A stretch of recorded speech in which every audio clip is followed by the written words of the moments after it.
আমি বিলকিস জাহান, আমি একজন সোশ্যাল ওয়ার্কার, সমাজসেবী। বর্তমানে আমাদের ভারতবর্ষে যে পরিস্থিতি চলছে সেই পরিস্থিতির নিরিখে আজকে কিছু কথা না বলে পারছি না, কারণ যেহেতু সমাজের কাছে দায়বদ্ধ এবং গোটা ভারতবাসীর কাছে আমরা দায়বদ্ধ, তার জন্য আমাদেরকে কিছু কথা বলতে হয়। বর্তমান সময়ে আমরা চারিদিকে তাকিয়ে দেখি যে যে পরিস্থিতি চলছে সেই পরিস্থিতির নিরিখে আমরা কথাগুলো বলতে আজকে বাধ্য হচ্ছি। জম্মু কাশ্মীরের যে ঘটনা হয়েছে পহেলগামে, সেই ঘটনার পরিপ্রেক্ষিতে আমাদের মা বোনরা অনেকেই তাদের স্বামী হারা হয়েছেন, অনেক সন্তানরা তাদের বাবা হারা হয়েছেন। তার নিরিখে আমাদের এই দেশের প্রত্যেক নারী শক্তি যেভাবে জাগ্রত হয়েছে এবং দুইজন শক্তিশালী নারী, তাদেরকে দেখে আমাদের ভারতবর্ষের প্রত্যেকটা নারী অনুপ্রাণিত হচ্ছে।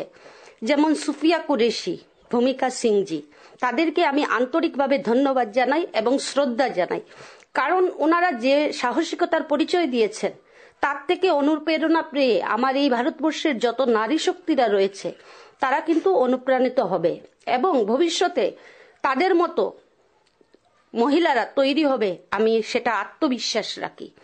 আজকে যে অপারেশন সিন্দুর হয়েছে তার পুরো কৃতিত্বই আমি কর্নেল সুফিয়া কুরেশি এবং ভূমিকা সিংজিকে দেব। আমাদের এই ছোট্ট কৈলাসহর থেকে আমি কৈলাসহরবাসীর পক্ষ থেকে ওনাদেরকে আন্তরিকভাবে ধন্যবাদ জ্ঞাপন করছি।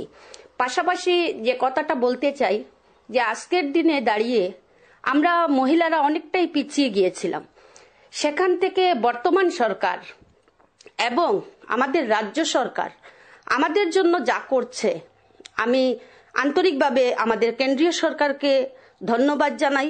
প্রত্যেকটা জায়গাতে, সে লোকসভা হোক, বিধানসভা হোক, আর প্রত্যেকটা জেলাতেই হোক বা তৃণমূল স্তরেই হোক, যেমন পৌরসভা এবং গ্রাম পঞ্চায়েত এবং চাকরির ক্ষেত্রে 33% সুরক্ষিত আসন মহিলাদের করে দিয়েছেন, তার জন্য আমি সরকারকে ধন্যবাদ জানাই।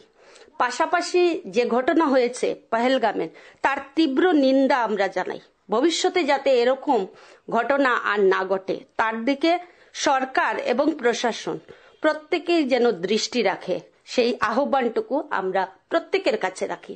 এবং পাশাপাশি আমাদের এই ভারতবর্ষের প্রত্যেক সেনাদেরকে আমরা সম্মান জানাই এবং নিহত যারা হয়েছেন আমাদের শহীদ জওয়ানরা এবং যারা ওই পহেলগামে যারা নিহত হয়েছেন তাদের পরিবারের প্রতি আমার বিনম্র শ্রদ্ধা এবং সহমর্মিতা। এর বেশি আমরা কিছু করতে পারবো না, কিন্তু আমরা নারী শক্তি হিসাবে সবার পাশে ছিলাম, পাশে আছি এবং ভবিষ্যতেও পাশে থাকবো।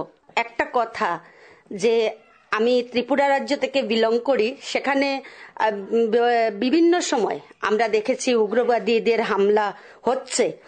বর্তমান সময়ে কিছুটা কম আছে, কিন্তু ভবিষ্যতে যাতে গোটা ভারতবর্ষে কোথাও যেন এই আতঙ্কবাদী হামলা না হয়, তার জন্য আমরা সবাই দল মত নির্বিশেষে জাতির ঊর্ধ্বে উঠে আমাদের দেশ রক্ষাতে, প্রথমেই আমাদের দেশ, সেই দেশ রক্ষার্থে প্রত্যেক জনগণ একত্রিত হয়ে দল মত নির্বিশেষে, আমি বারবার একটা কথাই বলবো যে এখানে দেখেছি আমি একটা কথা বললে উপর থেকে আরেকটা কথা বলে, উগ্রবাদীদের কোনো জাত হয় না, রং হয় না, তাদেরকে ঐক্যবদ্ধভাবে আমাদেরকে মোকাবেলা করতে হবে। এবং সবার কাছে আমি আহ্বান রাখবো যে যখনই যেখানে কোনো সন্ত্রাস দেখবেন সেখানে সবাই ঐক্যবদ্ধ হয়ে তার প্রতি অ্যাকশন নেবেন।